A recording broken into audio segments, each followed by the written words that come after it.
ഇന്ന് ഞാൻ ഉണ്ടാക്കാൻ പോണ എന്താ അറിയോ? മോരിക്കറിയാണ്. മോരിക്കറി നമ്മൾ വീട്ടിലെല്ലാവരും ഉണ്ടാക്കണത് തന്നെയാണ്.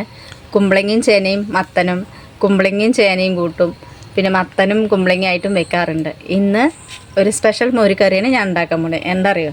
ഇതാ നേന്ത്രപ്പഴം കൊണ്ടുള്ള മോരിക്കറിയാണ്. അപ്പോൾ ഇതെങ്ങനെ ഉണ്ടാക്കണം എന്നുള്ളത് നോക്കാം. നേന്ത്രപ്പഴം ഒന്ന് വേവിച്ചെടുക്കണം. നേന്ത്രപ്പഴം ഇതെങ്ങനെ കട്ട് ചെയ്തിട്ട് അത് തൊലി കളഞ്ഞിട്ട് കുറച്ച് വെള്ളത്തിൽ മഞ്ഞൾപ്പൊടി ഉപ്പിട്ടിട്ട് പാതി വേവാവണം. നല്ലോണം വേവിക്കരുത്, പാതി വേവ്. കുറച്ച് വെള്ളം ഒഴിച്ചിട്ടുണ്ട്. ഇനി ഉപ്പ് കുറച്ചിട്ട് കൊടുക്കുക, പിന്നെ മഞ്ഞൾപ്പൊടി. ഇനി ഇത് എന്തൊക്കെയാണ് ഇത് അരച്ചെടുക്കുമ്പോൾ അതിൽ കൂടെ ചേർക്കേണ്ടത്? തേങ്ങ, പച്ചമുളക്, ജീരകം, വെളുത്തുള്ളി, നല്ല പുളിയുള്ള തൈരാണ്. ഇത് കൂട്ടിയിട്ട് വേണം മിക്സിയിൽ അരച്ചെടുക്കാൻ.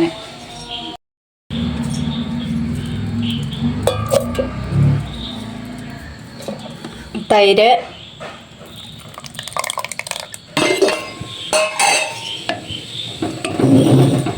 പഴമൊക്കെ നന്നായി വെന്തിട്ടുണ്ട്. ഇനി അരപ്പ് റെഡി ആയിട്ടുണ്ട്. ഇതാ അരപ്പ് റെഡി ആയിട്ടുണ്ട്. ഇനി അതിലേക്ക് ഒഴിച്ചു കൊടുക്കുക. ആവശ്യത്തിന് കുറച്ച് ഉപ്പിട്ട് കൊടുക്കുക. പിന്നെ കായം, ഇനി ഒരു ചെറിയ കഷ്ണം വെല്ലം.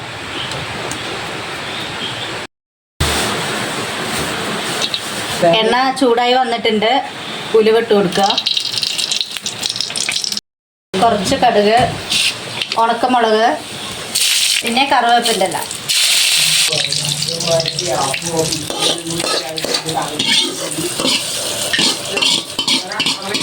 അപ്പോൾ നേന്ത്രപ്പഴം മോരിക്കറി റെഡിയായി വന്നിട്ടുണ്ട്. അപ്പോൾ ഇതാണ്ടോ, നല്ല ടേസ്റ്റ് കേട്ടോ ഇത് ചോറിൻ്റെ കൂടെ കഴിക്കാൻ. അപ്പോൾ നേന്ത്രപ്പഴം മോരിക്കറിയൊക്കെ റെഡി ആയിട്ടുണ്ട്. നല്ല എരിവും ഉപ്പും പുളിയും മധുരവും എല്ലാം കൂടി സെറ്റായിട്ടാണ്. അടിപൊളിയാണ് ചോറിൻ്റെ കൂടെ കഴിക്കാൻ. അപ്പോൾ എല്ലാവരും ഇത് ഉണ്ടാക്കി നോക്കുക. ആദ്യമായിട്ടാണ് ഞങ്ങളുടെ ചാനൽ കാണുന്നുണ്ടെങ്കിൽ സബ്സ്ക്രൈബ് ചെയ്യുക, ലൈക്ക് ചെയ്യുക, ഷെയർ ചെയ്യുക. എന്തെങ്കിലും അഭിപ്രായം ഉണ്ടെങ്കിൽ കമൻറ്റ് ബോക്സിൽ അറിയിക്കുക.